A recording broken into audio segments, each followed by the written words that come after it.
lá. Hoje a gente vai mergulhar numa história bem interessante. Uma mistura de ciência moderna, tipo dados da NASA, com textos bíblicos bem antigos. O foco é uma descoberta que pode dar uma luz nova sobre a data da crucificação de Jesus. A gente vai se basear em fontes que relatam esses achados. Exato. Nosso objetivo aqui é tentar entender o que esses modelos da NASA mostram, sabe?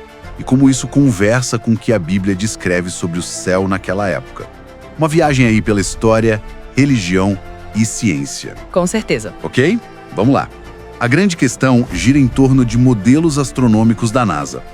Eles apontam para um eclipse lunar, um que teria acontecido sobre Jerusalém e deixado a lua avermelhada, a tal da lua de sangue, né? Isso, e a data que esses modelos trazem é bem específica. Qual era mesmo? Sexta-feira, 3 de abril do ano 33 depois de Cristo. 3 de abril de 33.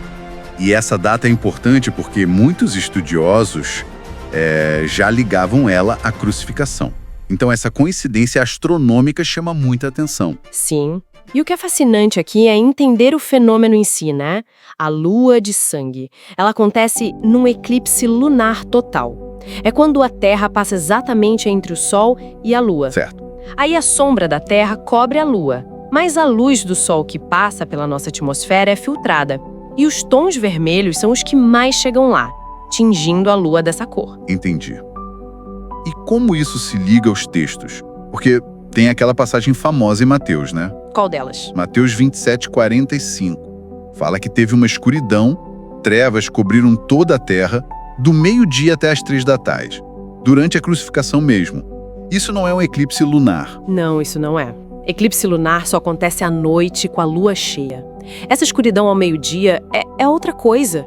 Mas aí entra a outra passagem. Qual? A de Atos dos Apóstolos, capítulo 2, versículo 20. É o Pedro falando umas semanas depois, no Pentecostes.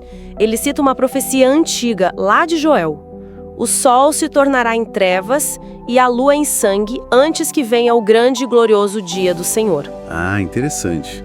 Então ele junta as duas coisas, o sol em trevas e a lua em sangue. Exatamente.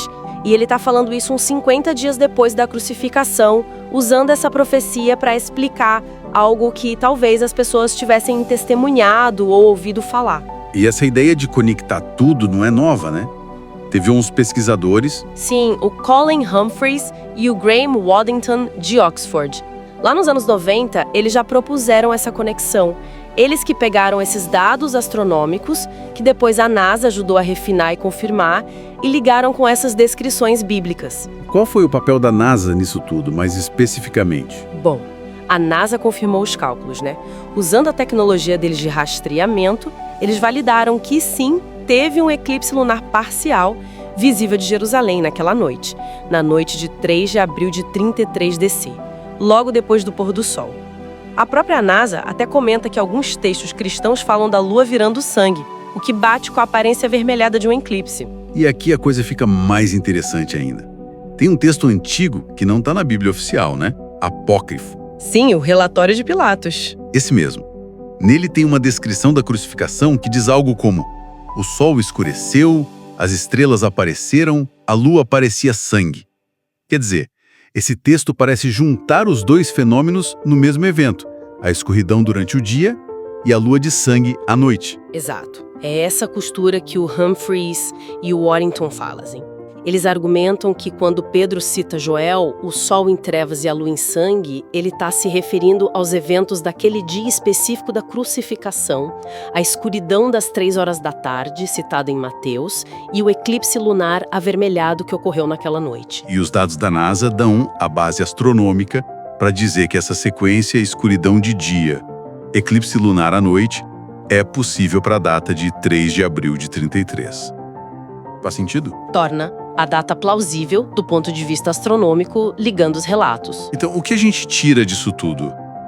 Acho que o ponto principal é ver como a ciência moderna, com os dados da NASA, pode oferecer uma espécie de corroboração, ou pelo menos uma contextualização astronômica para eventos escritos há quase 2000 anos. Isso, não é uma prova definitiva da data, claro, mas é uma convergência muito forte. Sugere que talvez esses textos antigos tenham registrado fenômenos celestes com mais precisão do que a gente imagina às vezes. Exatamente, recapitulando. O que as fontes mostram é essa ligação. Modelos da NASA confirmam um eclipse lunar avermelhado visível em Jerusalém em 3 de abril de 33 DC. E essa data e fenômeno ressoam com descrições na Bíblia e em outros textos antigos ligados à crucificação, a tal lua de sangue e a escuridão. Muito bem. E isso nos deixa com uma pergunta para pensar, né?